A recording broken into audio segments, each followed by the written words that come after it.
Right now at 6, a man killed when police respond to the wrong house. Now the investigation into the officer's actions is complete. I wouldn't fly anywhere without first calling Bill and say, Bill, I want you to look over my flight plan. How friends are remembering this experienced pilot who died in a mid-air collision. And one of the country's biggest banks hit with a major penalty after thousands of its workers are caught opening unauthorized accounts. Only on 11 Alive, we have just learned the GBI has now completed its investigation after Henry County Police shot and killed a man while responding to the wrong house. And tonight, the sergeant who killed the man is back on active detail after spending a short time on paid leave. Ryan Kruger is holding the powerful accountable tonight as he explains what happens next in this investigation. Yeah, Jeff, the case will now be handed over to the Henry County District Attorney's Office. I'm told that process can take up to 2 weeks. One person with the GBI told me tonight there are still a lot of questions left unanswered.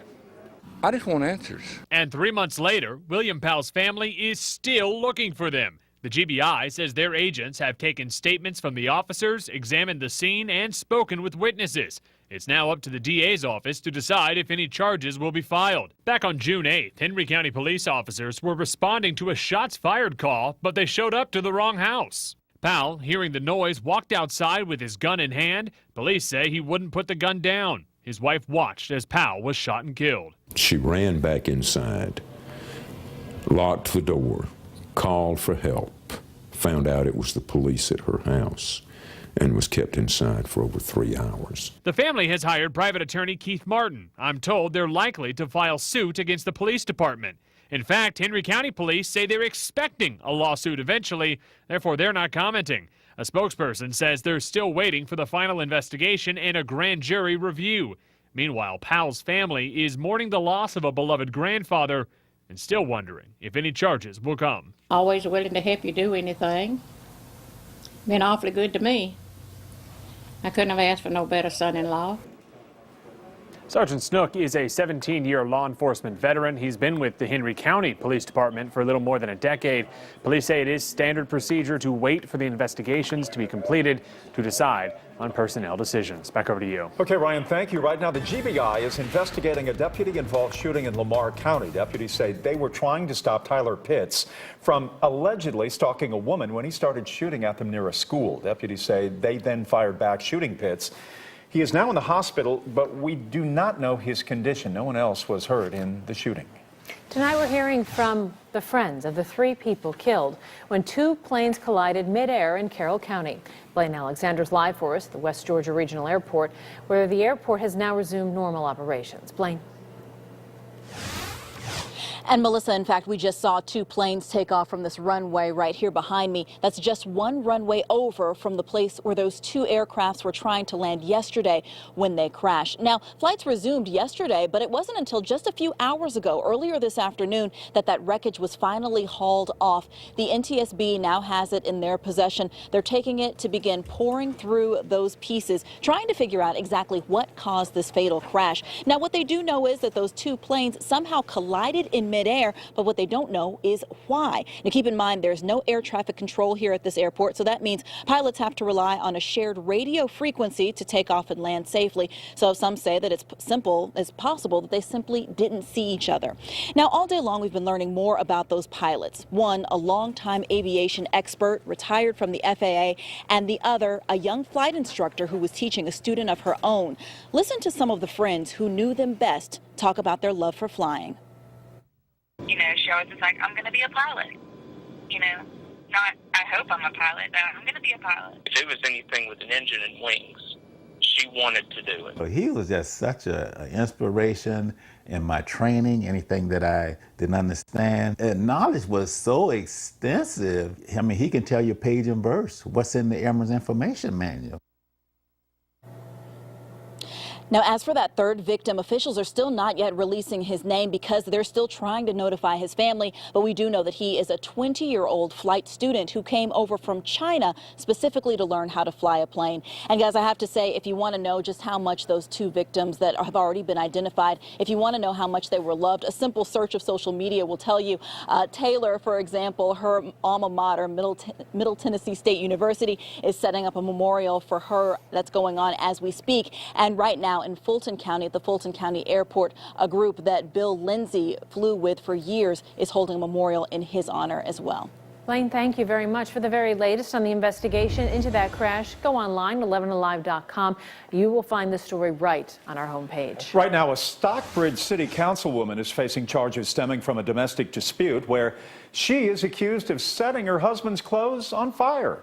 Police say that Lakeisha Gant and her husband, they were fighting when she threatened to cut his throat. Officers say Gant then set the clothes on fire before dousing them with water. Investigators charged Gant with arson, but later reduced the charge to criminal trespassing. Gant is an attorney and was sworn in as the city of Stockbridge's first ethics board chairman in 2011. Tonight, a man is under arrest and facing charges in a string of robberies across metro Atlanta. Here are the details. Police say in some cases he threatened victims with what looked like an AK-47. 11 Live's Latasha Givens explains how officers finally made an arrest today. Latasha?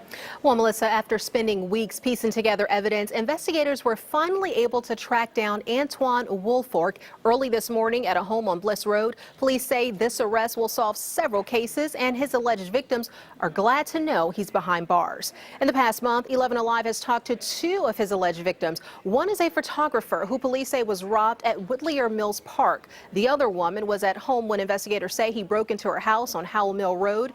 Both told police he pointed an AK-47 at their faces while he robbed them of personal belongings. He was also captured at this home on surveillance video on DeFore Avenue with what appears to be the same weapon. At a joint press conference, police announced his arrest and possible connection to several other cases.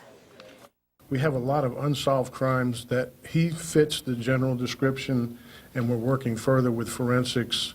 We're going to do DNA tests and stuff like that, trying to match him to clear some of our other crimes. We did recover one handgun that was stolen, and we did recover two weapons in the attic, one that we believe was possibly used in the home invasion. And it turns out the AK-47 police say he used during those robberies was actually fake. Investigators say it resembles a real one so much they didn't learn it wasn't real until they inspected it. In addition to charges in DeKalb and Fulton, he also has pending cases in Clayton County. Jeff. All right, thank you. Developing tonight, a female student suspected of shooting a classmate at a West Texas high school has now died. It happened in Alpine, Texas. That's a small town about 200 miles southeast of El Paso. The shooting prompted a lockdown at a high school, and right now the victim is in the hospital, but she is expected to survive. Officers found a semi-automatic weapon and ammunition at the scene. Investigators also say that a federal agent responding to the shooting was shot in the leg when another officer's gun accidentally went off. The wounded officer also is expected to be okay. From Union City tonight, detectives are searching for a missing man feared to be in great danger. 44-year-old Lester Jones has not been seen now in 5 days. His roommate says he lent Jones his car and credit card to go to Walmart, but then he never returned. Detectives say security cameras caught someone else trying to use that card at a Union City ATM. Jones's roommate says he's concerned because Jones takes medication daily and left it at home. I knew something terrible had happened only for the fact that he wouldn't be gone that long. He's got medication he has to take, and he would have called me back. Jones was driving a Nissan Maxima, the tag PYT2600, PYT2600. If you have any information, please call Union City Police. Tonight, Governor Deal is pushing to give state officers a pay raise and to revamp the way that they are trained. This proposed deal would mean a 20% raise for more than 3,000 officers. The raises will come from more than $78 million in the state budget. The deal also includes a training overhaul. Phase 1 would increase continuing education training and certification, focusing on de-escalation. It would streamline and expand crisis intervention training and then help officers to learn how to better handle people with mental illness. It would also create a task force to review the current training force.